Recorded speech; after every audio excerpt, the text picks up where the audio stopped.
Dahil sa epekto ng mahigit 2 linggo na pananalasa ng southwest monsoon sa Luzon, patuloy ang pagtaas ng tubig baha sa mga bayan ng Arayat dito sa lalawigan ng Pampanga. Dahil sa malakas na pressure ng tubig at sa dami nito ay kinakailangan na magbukas ang Condadong Dam ng lahat ng gates na nagkaroon din ng matinding epekto sa mga residente. Kahit sa kasalukuyan ay wala ng mga pag-ulan, ngunit ang karamihan sa kanilang ikinabubuhay gaya ng mga pananim at tirahan ay nakalubog pa rin sa baha.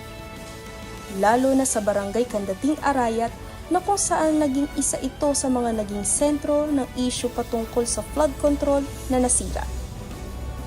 Naglabas rin ang Malayang Bayan ng Arayat ng official advisory sa pagkansela ng mga face-to-face classes sa lahat ng antas mapapampubliko man o pribado. Ang mga estudyante na nasabing munisipalidad ay pansamantalang sasailalim sa distance learning modality o modular learning. Mula po rito sa Arayat, Pampanga, ako po si Selena Sevilla para sa Mata ng Agila, matatak, matapat, matapat.